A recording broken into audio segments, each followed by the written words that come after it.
Randall de Sarzin, entraîneur des Puy Lausanne Foxes. Présente-nous ton équipe SBL 2025-2026. Comme d'habitude à Lausanne, à Puy-Lausanne, des départs, des arrivées, des départs importants, hein, avec des joueurs quand même qui ont fait une saison assez exceptionnelle, voire inattendue, amplement méritée, mais on perd Dequan Morris, qui était quand même un joueur important ces 2 dernières saisons, et puis surtout la première fois qu'on arrivait à reconduire un joueur d'une année précédente, ce qui pour un joueur étranger a été le cas seulement avec Ezekiel Crawford, mais de Ligue B en Liga. Ensuite, il y a le départ évidemment important de Brian Colon. On a vu ce qu'un joueur suisse d'impact pouvait créer comme différence. Des joueurs avec leurs qualités et leurs défauts, mais on a eu un Leo Boyle qui était une des très très belles surprises du championnat et puis un des éléments clés de cette équipe. Moins de régularité de la part de Dan Prim et de Michael Marsh, mais en attendant, ils ont été partie intégrante, prenante et importante de cet effectif. Une petite rotation, Brunel Totunda qui est arrivé sur le tard, mais qui quand même a amené, ne serait-ce qu'à l'entraînement, son expérience, son expertise. Et voilà, puis derrière, on doit, comme d'habitude, recomposer avec des rookies. On sait que des rookies, finalement, aujourd'hui, on fait venir des apprentis. Et puis, il y a des vraies qualités, malheureusement, avec déjà une petite blessure chez Kylan Milton, qui pour moi sera un des très forts joueurs du championnat. Une grosse découverte de la part des trois intérieurs, avec beaucoup de fluctuations. Et puis cette année, ma foi, on a pris notre parti aussi d'intégrer des jeunes. Il manque 2 pièces au puzzle. Il manque une rotation suisse d'expérience, voire 2, pour que l'effectif soit vraiment complet et puis cohérent, notamment sur les postes extérieurs où on a passablement de meneurs.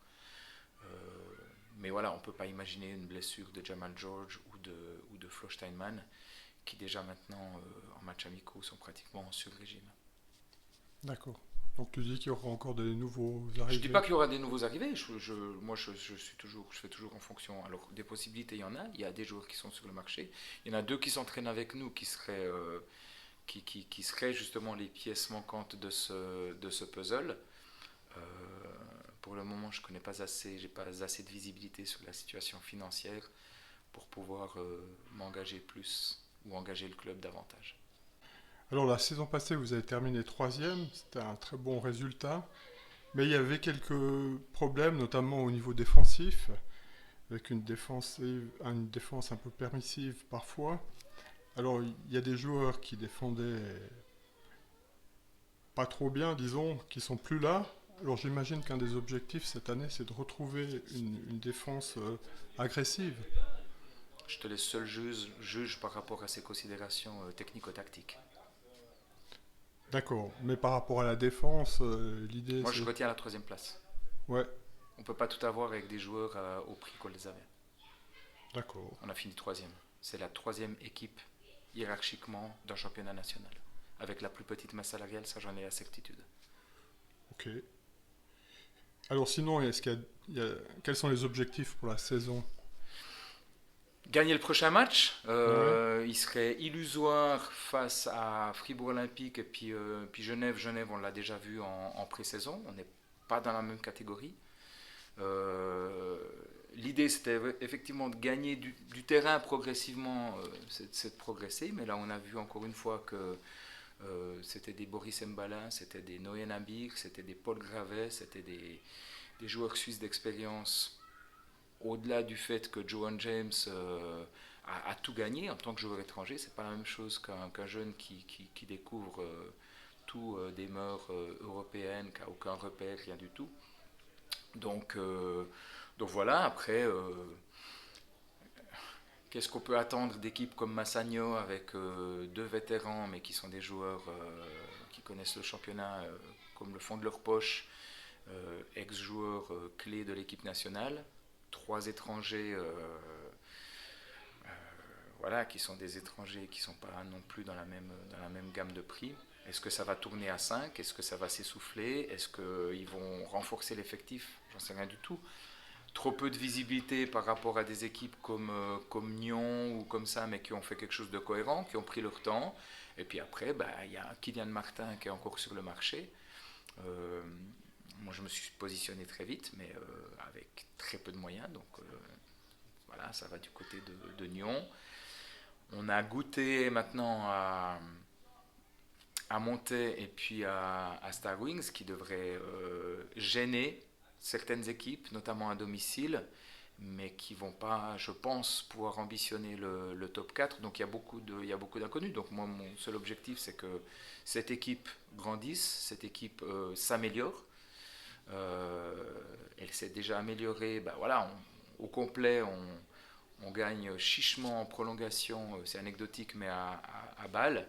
Et puis là, hier, je crois que la victoire, elle souffre aucune discussion, même s'il n'y a pas de quoi en être satisfait, sans Kylan et puis sans Peyton pendant 25 minutes. Donc je pense que la progression, elle est là, mais j'estime qu'on n'est pas, en tout cas, on n'est pas en avance sur l'agenda.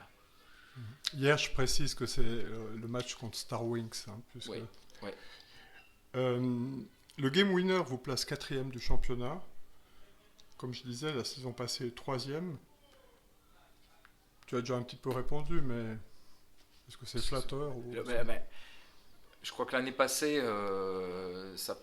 il y a trois matchs qui peuvent se jouer où il y a trois confrontations directes qui peuvent se jouer sur un coup de sifflet d'arbitrage, sur un pied sur une ligne. On a vu à quel point ça s'est joué à peu de choses contre Neuchâtel. Moi, je vais pas m'intéresser à ce genre de pronostic. Il faut que le club continue à se stabiliser et puis à grandir. Il faut pas. Moi, j'ai dit aux joueurs, j'aurais fait le bilan des 5 dernières années. On est sur une pente qui est montante, mais à un moment, on est confronté à nos limites. Il n'y a pas de miracle par rapport à certaines équipes, à certains budgets. Puis je dis pas ça pour me protéger, parce que cette hiérarchie, j'ai toujours tout fait pour la bousculer. Mais au bout d'un moment, quand on dit ben non, ça on n'a pas les moyens, voilà, le poulet fermier est plus cher que le poulet en batterie.